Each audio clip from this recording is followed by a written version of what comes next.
downfall. Linda was never the good witch. Gossip and spreading rumors will be your downfall. She threw her into the dead ditch. Jealousy makes you lose everything, that's the cost. How about you just stay in the land of the lost? Besties with the witch of the west. Hate on us, but you're still obsessed. Getting me to be the big bad villain, babe, go get a psychoanalysis. Because I know I'm one in a million, but it's fine, I'll be your protagonist. You're talking too much, we can all hear your whispers. Calling us wicked is a little insulting. You gave them to her, but you can keep the rest with first thoughts. Your word goes, girl, but that's just disgusting. You can call me the bad witch, but I'm not the snitch. So tell me which is which? Which is which? Which is which is which?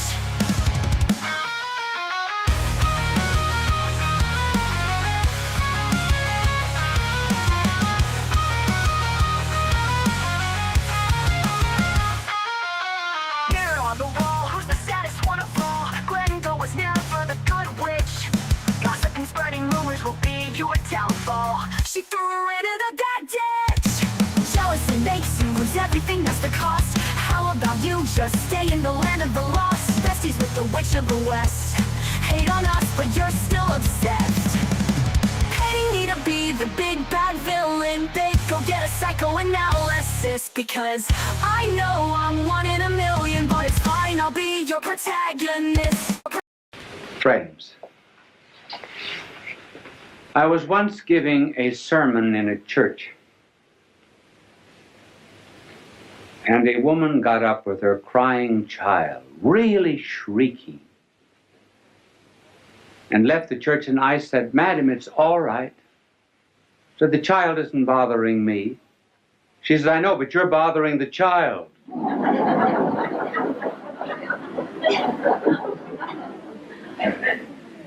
And I was giving a talk in Canada once on a Sunday, and I noticed that in the theater, there were a number of people, men, taking up a collection.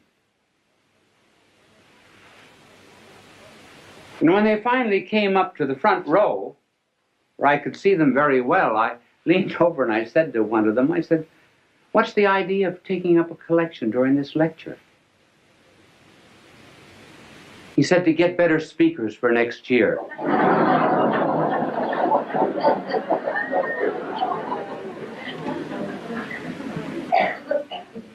So I am not presenting myself as a model to you on how to talk. It's just merely that there have been so many letters coming to me asking me to give a few suggestions that I will give them to you. They are only personal. They may not apply to everyone, but I will give them to you for what they are worth. If I can talk now, I certainly couldn't always talk. There came a turning point in my life. It was in college when I was a freshman. I was on the debating team, which was in the college that I attended a great honor because they put a tremendous premium on debating. I thought I was good because, after all, I was picked as a freshman. I had to be good.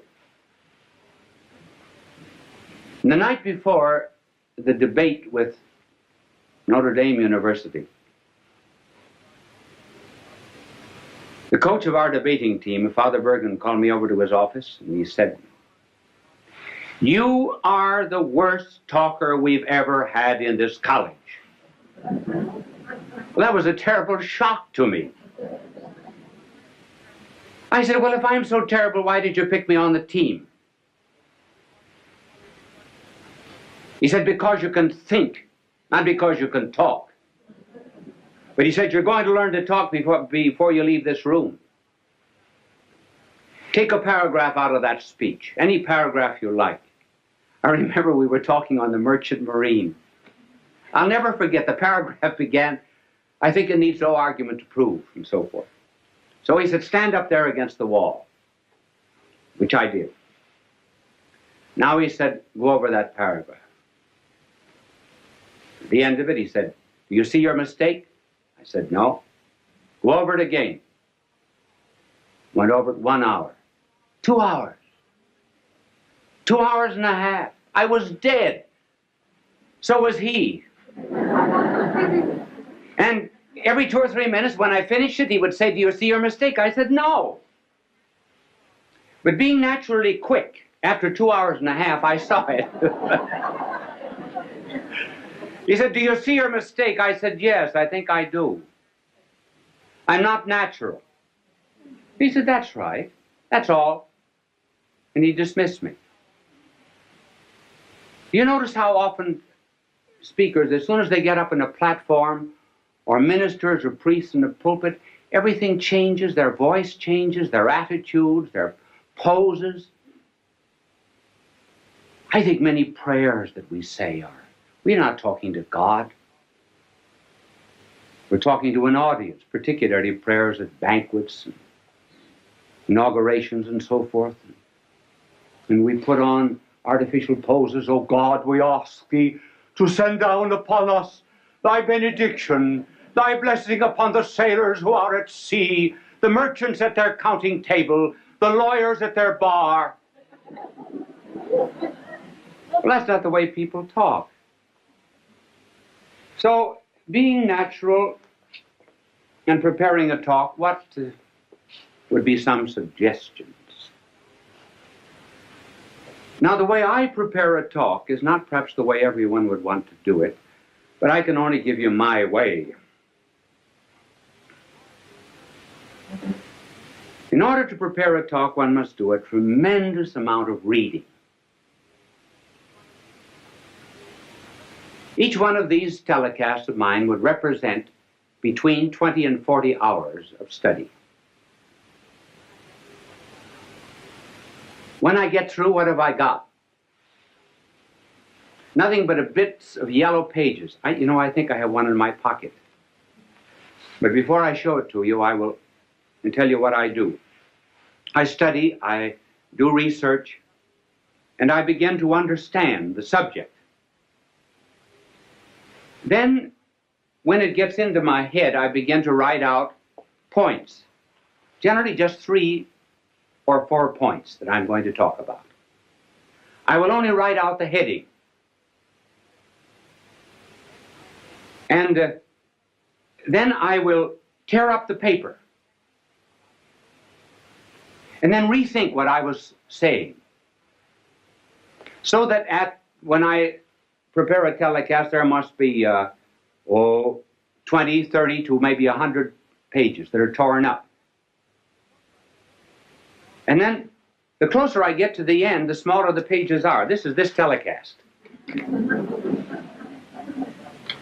And I brought it out here, not because I'm going to refer to it, but just simply because it shows you the points, how small the points are. And by doing a tremendous amount of study, the mind creates an atmosphere for the talk. There is much more air round about us than ever gets into the lung. There's more food at the table than ever gets into our stomach.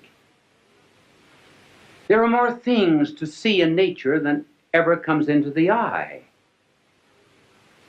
And so when one rises to give a talk, one should have an atmosphere, a circumambient knowledge round about that one can pull in this idea or that, as it were, from the air while you're talking. So that instead of writing out the speech, word for word beforehand, and then memorizing it like this, one thinks it from the head out. That's the reason you tear up the paper, so you don't have any information. You have to think it. Then you write down the ideas again. Well, by the time you get up to talk, you've already given the speech 10 or 15 times. And incidentally, it isn't a bad idea sometimes to talk out loud. If you can find a place in this day and age where you can walk and talk out loud without being counted crazy. How often, for example, students are asked to explain something. They think they know the lesson. When they get up, it's not there. And why? Because they were consecrated and dedicated to a dead page. never went through their mind.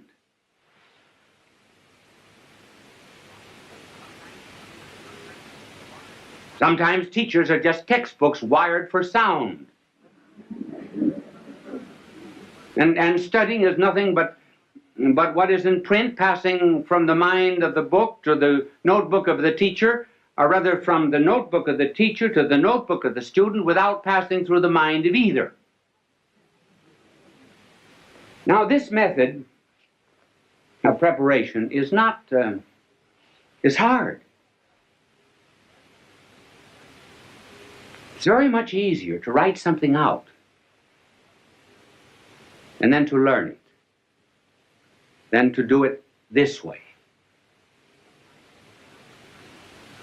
Sometimes if you do not feel well when you're giving a telecast or a lecture, thoughts do not come. You cannot always recall exactly what you had in your mind. But at any rate, there's a spontaneity. That's what people like. Even the mistakes you make. Now, one of the reasons, for example, why people like to have me draw is because everybody in the audience can draw better than I can. They feel they're far superior, and rightly so. So if I make a mistake in talking, fine. That's good. They say, I could do it just as well as that. And they can. This method, while it's harder and is a wonderful preparation for absorbing knowledge, has difficulties. One difficulty is that there are some people who give speeches who must write them out. For example, the President of the United States has to have his speeches written because every word is important. Then, too, there are some things that are not worth learning.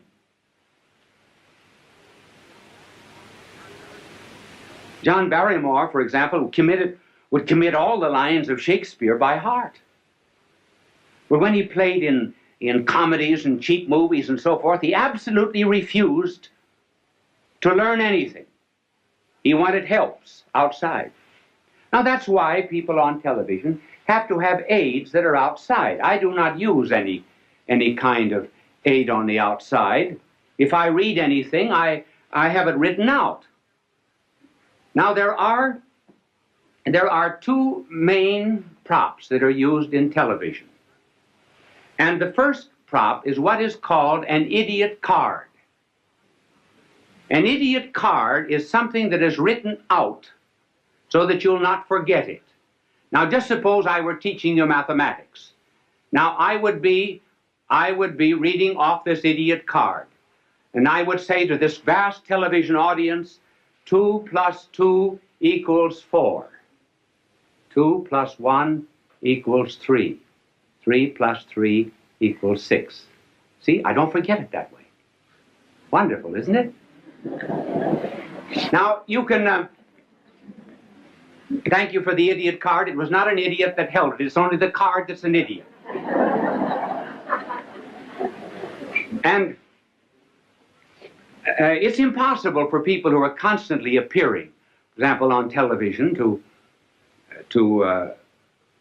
study their lines or their commercials. And so they have to have them written out on these cards. But you can always tell, if you just look closely at anybody who's using an idiot card, this is generally the way.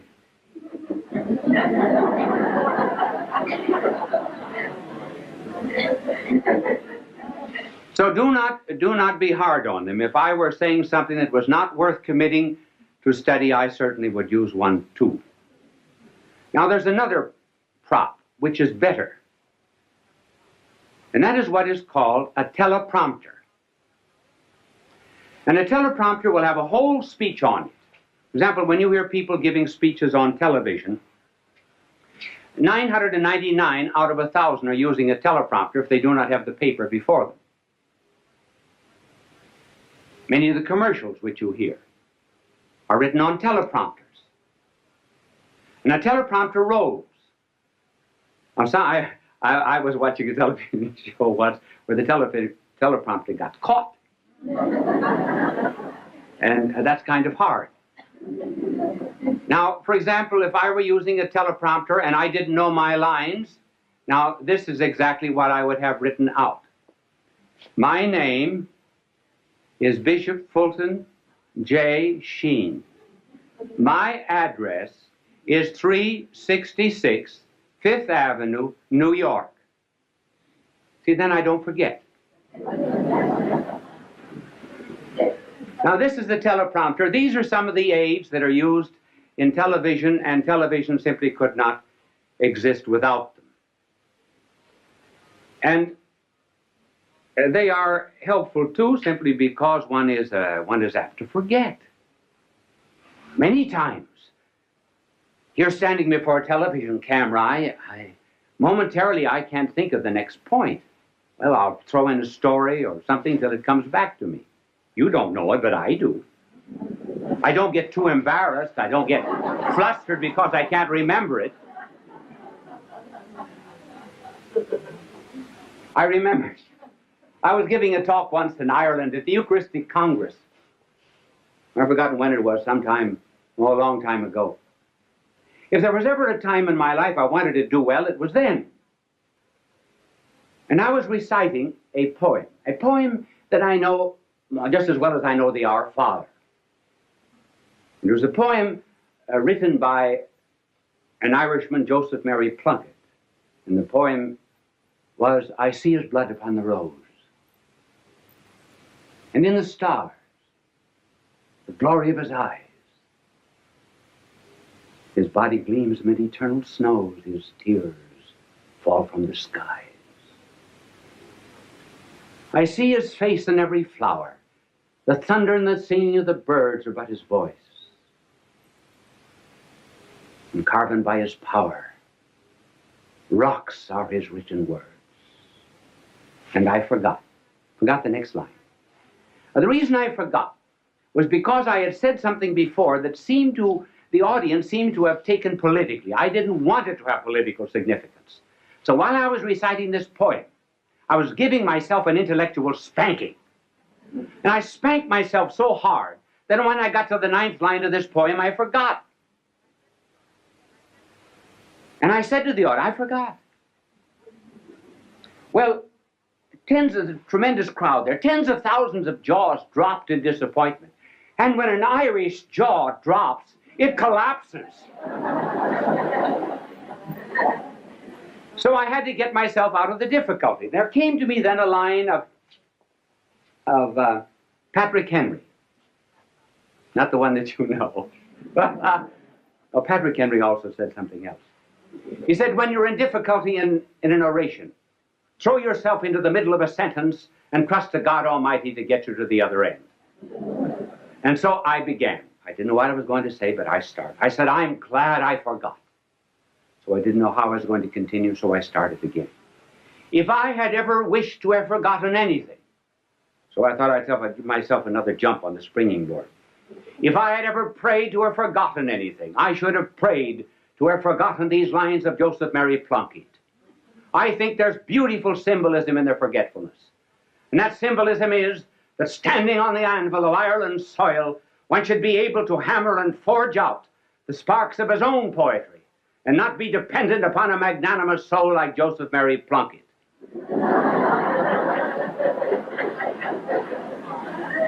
I got no credit for it afterwards because the audience said that was a great trick, pretending you forgot.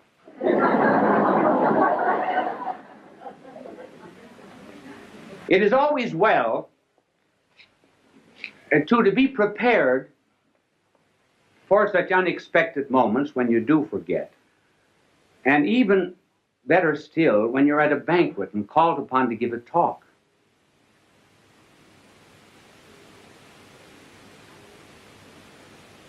And you have to begin with something that is not too heavy. In fact, one should always begin with something that's not too heavy. For example, you just simply cannot begin a speech by saying, ladies and gentlemen, accipitur frontalis, the convoluted convolutions, the metaphorical obliquiarum pelviarum. That's a little too serious. You have to start with something that's common to the audience. Now, I think the best story of all being called upon to talk without preparation and unexpectedly was the delightful story of G.K. Chesterton. He was called on, and he said,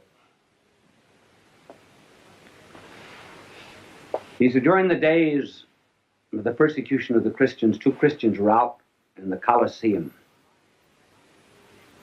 And some lions that had been released for 12 days, had been starved for 12 days, were released from their cages. They bounded out across the Flavian sands, were about to precipitate themselves upon the poor Christians.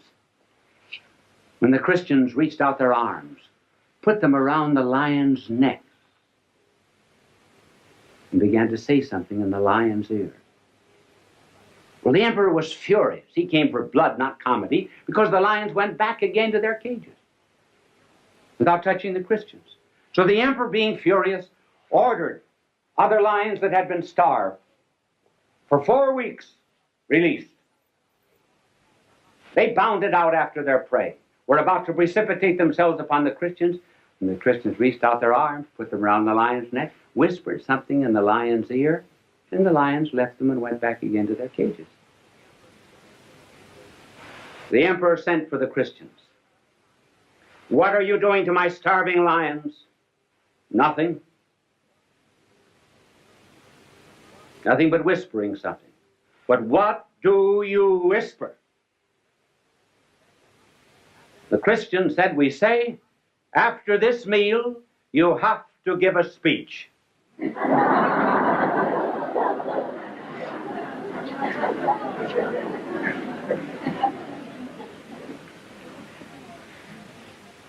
So a preparation is the most important part of the talk. And then as regards delivery, what is important is sincerity, meaning what you say. Children are the best judges of anything that's heard on television. I do not mean dramas where there's an artificial emotional interest created, but children who may not understand what is being said. They know whether the speaker is sincere or not. Incidentally, that's a good word, sincere. When the Romans put up their many marble columns in their temples and their courts, they sometimes would find marble that had a flaw in it. So they would fill it up with wax and color it. Wax in Latin is cera. If they found a perfect marble that had no need of artificial filling, then it was called sine in Latin, means without wax, or sincere.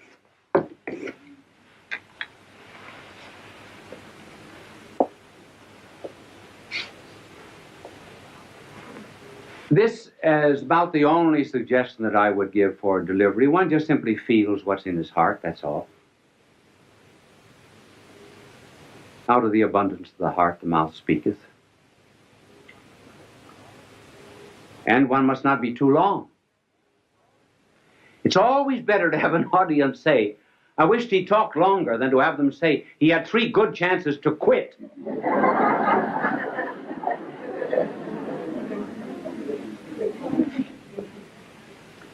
And then in the communication of any idea, the secret of a good talk is the secret of fire. Fire has 2 qualities, heat and light.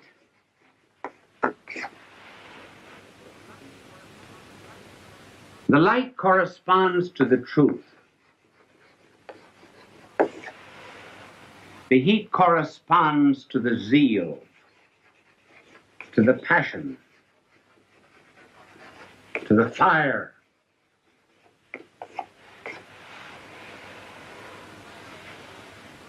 And the fire and the passion come always from the truth.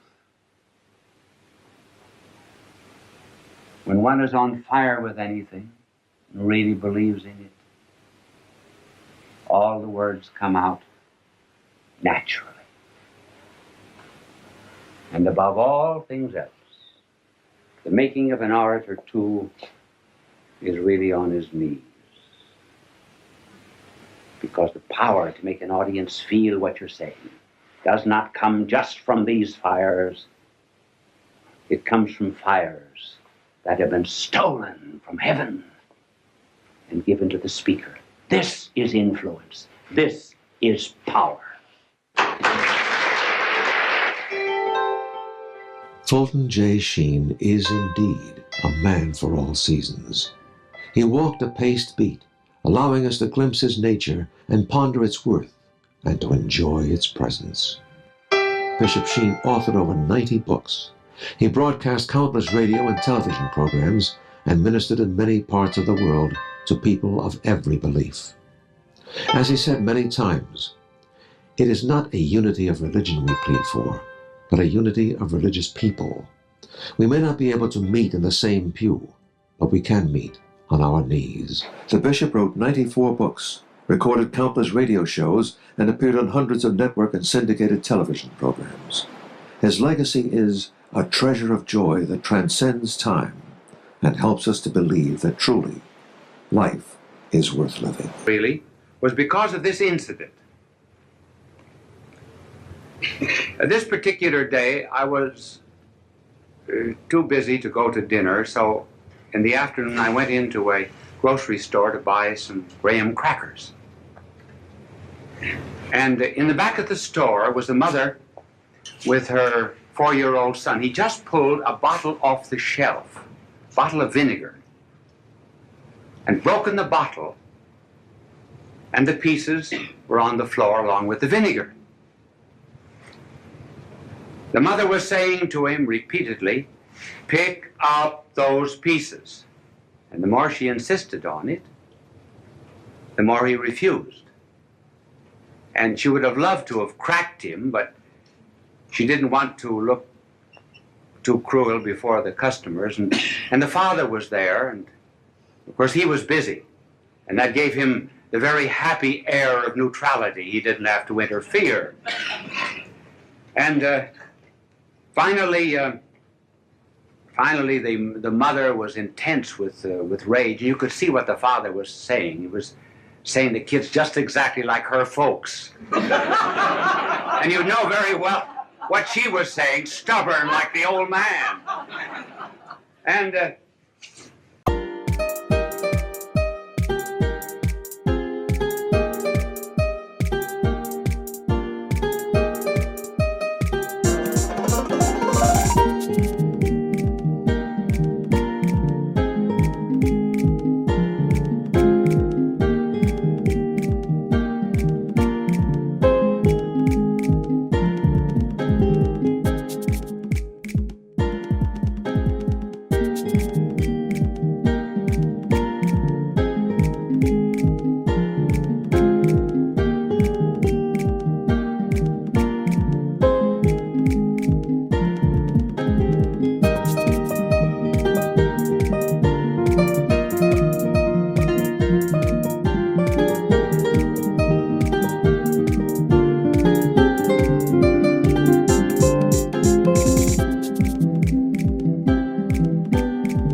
we never learn, it's a cycle. I can't discern, but in your arms I lose control.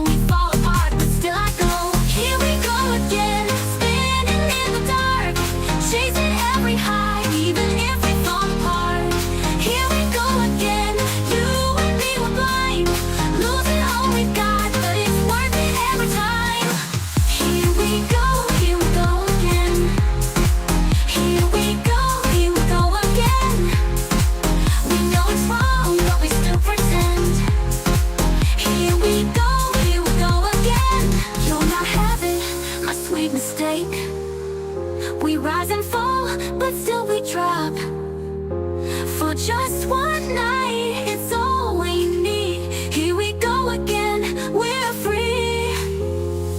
Here we go again, spinning in the dark, chasing every high, even if we fall apart. Here we go again, you and me were blind, losing all we've got, but it's worth it every time. Here we go again. Here we go again. We know it's wrong, but we still pretend. Here we go again. But in any case, she finally picked up the kid like a rag doll and went off the premises with him. And so it set me thinking and brought the subject of this telecast. Who won? The child or the mother? The child didn't pick up the pieces. He was weak, but he had resort to tears, which is always the last resort of weakness. She was strong, but did she win?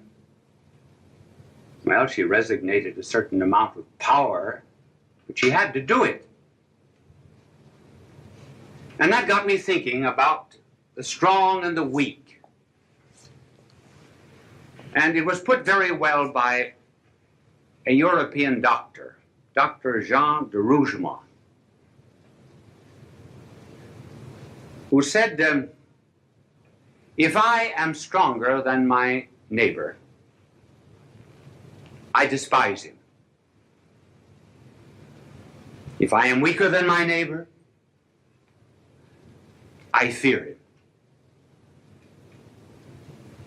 If I am equal to my neighbor, I resort to subterfuges to escape obedience or to assert my superiority. So that brings up the problem,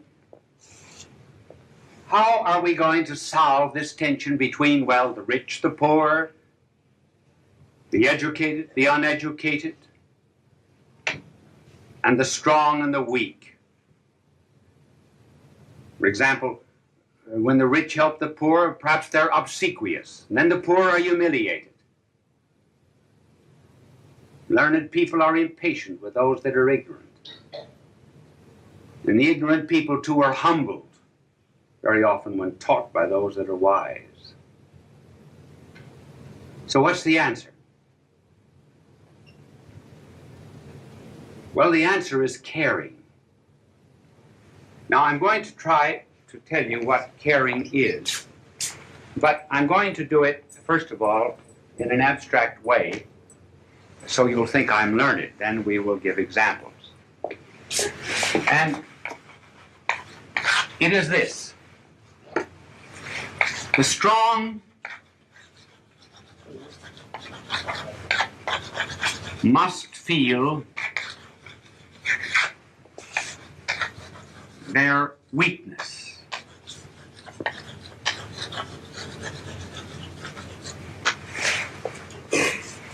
Strong must feel their weakness. The rich must feel their poverty. The wise must feel their ignorance. How can this be done? Well, let the strong begin to examine themselves and find out how weak they are, first of all. You think you're real strong? Strong-minded, strong-willed? Did you keep the last New Year's resolution? You keep on a diet?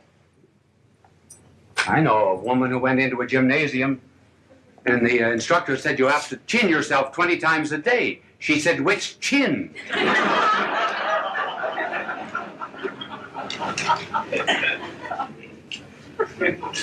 And so we just, the strong must ask themselves, have I been able to overcome certain habits, for example? When cocktails are free, can I resist the third? If I smoke, would I ever give up a package of cigarettes a week, say, for the poor? And then as regards the rich. You know, the angel just cleaning my backboard, I noticed his halo was on crooked tonight.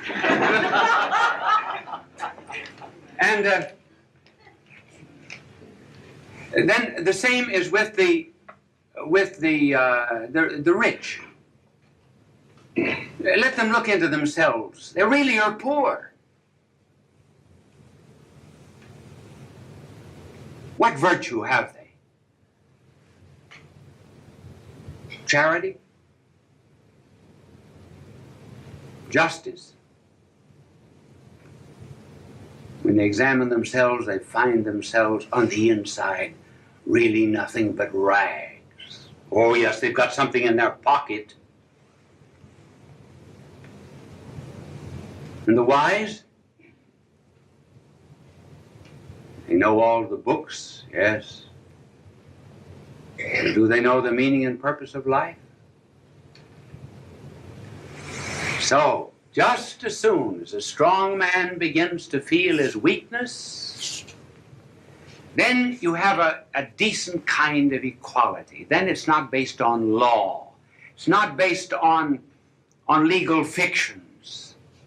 It's based really on caring and on loving. Notice how that comes out when a person has to have an operation. Go before a doctor. One doctor will say to you, "You have to have this operation. It's rather serious, but you'll be in skilled hands. Do not worry."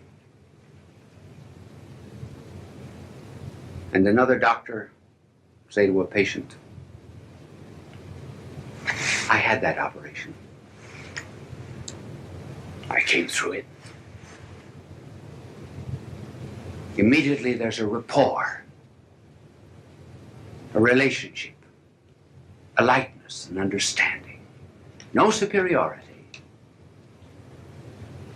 So there need not be in this relationship of caring any such thing as Pharisaism, moralism, looking down the nose at anyone, simply because one really cares. Now let us apply this to ourselves.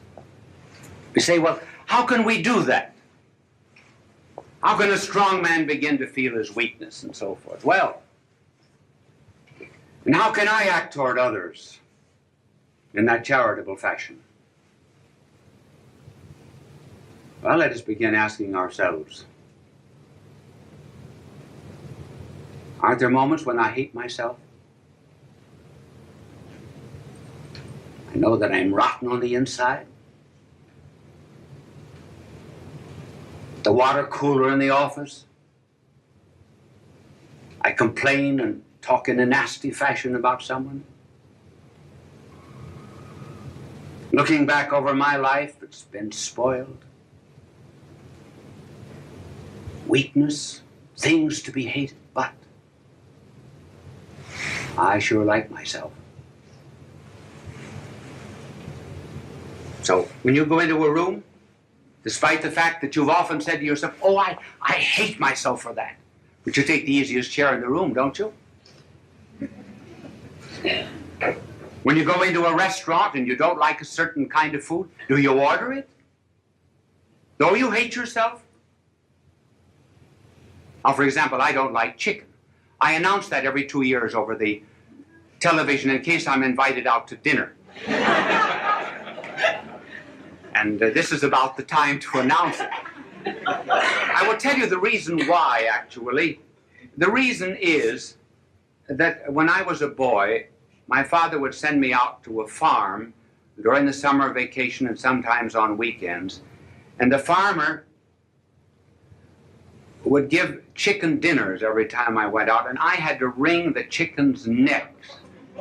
I rang, I think, in round numbers, 7,683 chickens' necks. So when I go into a restaurant, do I order chicken? No. Despite the fact, for example, that there are many things that I know I find very despicable in myself. Now, if I, who hate myself, find much that is lovable, if I, who know all of my weaknesses, and still take good care of myself, If I am that way to myself, why can't I be that way to my neighbor who's weak too?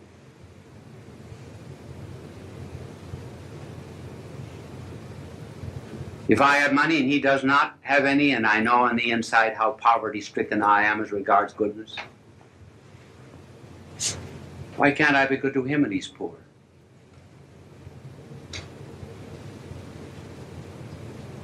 This is the basis of caring. Then I belong to the companionship of the needy, the fellowship of those that are looking for help. I'm not above them. I am one with them. Did you ever ask yourself why our blessed Lord should have said, love your neighbor as yourself? Why did he not say, love your neighbor more than yourself? Well, because if you love yourself, knowing really the way you are, then if you give that kind of love to your neighbor, you really are wonderful. You're marvelous. And then, of course, the greatest reason of all is, well, I'm loved by God.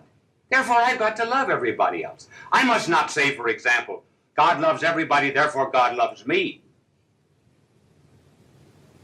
No, God loves me, therefore he must love everybody. So you see, the basis of caring is this real kind of love. And what a difference it makes. Here was a girl and a only child of a husband and wife who were always quarreling. She grew up unwanted, unloved, and she lost faith in fellow man. She even lost faith in herself. And so as a young woman, she was miserable and unhappy. And in the town was a rich young man who fell in love with her. And he saw beneath all of that rough exterior not a rhinestone in the rough, but a diamond in the rough. And immediately she changed. Why? She was loved. She was cared for. She had worth. In one of our leper colonies, there was a visitor said to one of the nuns who was washing the feet of a leper. He said, "Sister, I wouldn't do that for $1 million. And she said, "Neither would I." But she cared because she loved. She didn't consider herself above anyone in that camp. I heard of a woman who went to a mother and said, "I would give 20 years of my life to have 2 children like that." And the mother said, "That's just exactly what it cost me."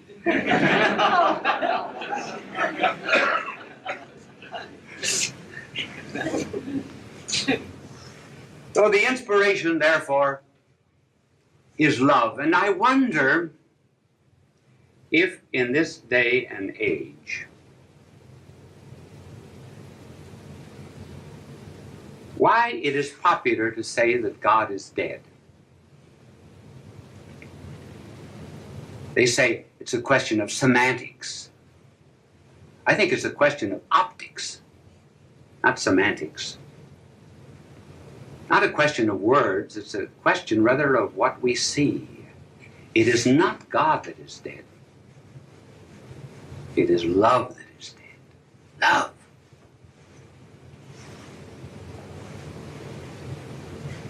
Just let any of these so-called scholars who say that God is dead go out and do a little loving. I do not mean necking, sexing, fornication, adultery, homosexuality. I mean loving. I mean caring. I mean having encounter with people. I mean realizing that we're not better than anyone else. But simply because we know ourselves better than anyone else, we know how base we are. And we cannot know nearly as much about them as we know about ourselves. Let them go out and begin to love in that way. Love their neighbor. Let them go down to some of the slums of Latin America. Go into the wards of some of our city hospitals. Go into the poor districts of a city.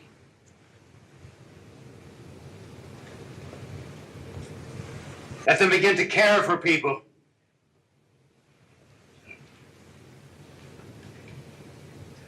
And then they will find out what love is. After all, if they do not begin to love the neighbor whom they see, how can they love God, who is invisible, whom they do not see? That's the place to start. Start with neighbor. Start with the needy. And that was what was done, remember, in the parable of the prodigal son. No, the parable of the Good Samaritan. Here is a man going down from Jerusalem to Jericho, and he's waylaid by robbers. A priest and a Levite passed by. I hate to say this, but you know, it's said that one of the reasons why the priest and Levite passed by was they found the man already robbed.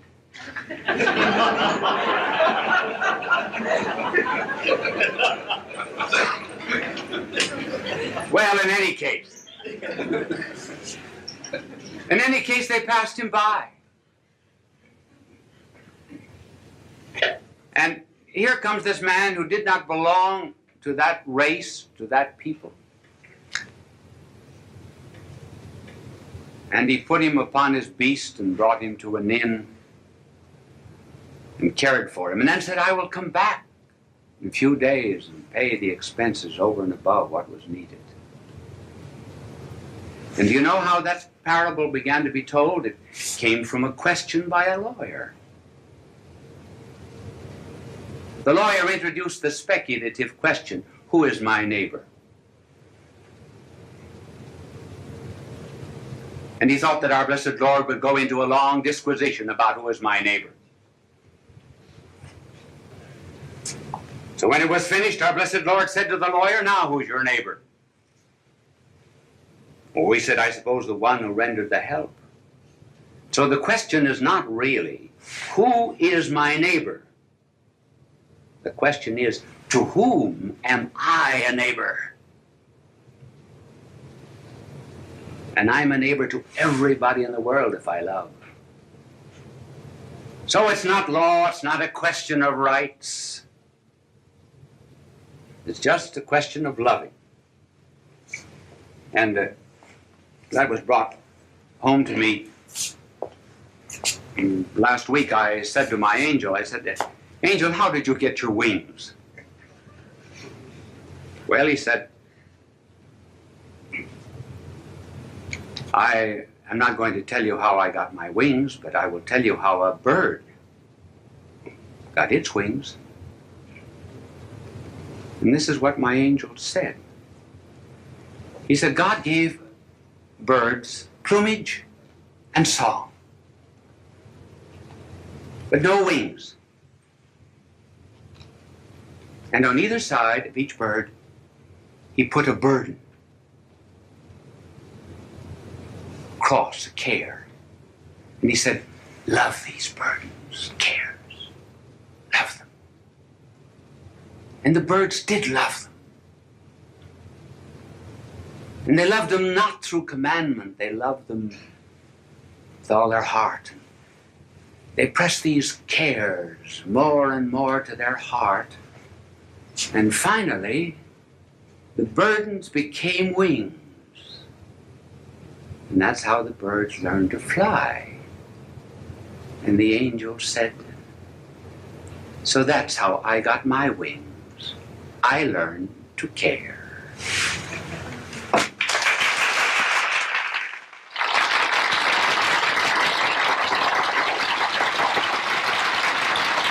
Bishop Sheen was a pioneer in Christian broadcasting.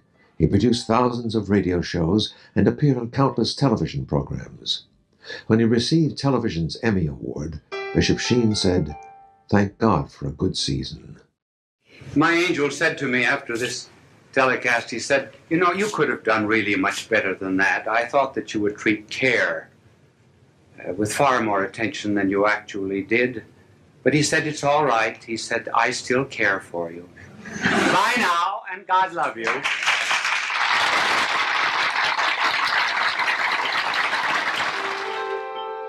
Fulton J. Sheen is indeed a man for all seasons.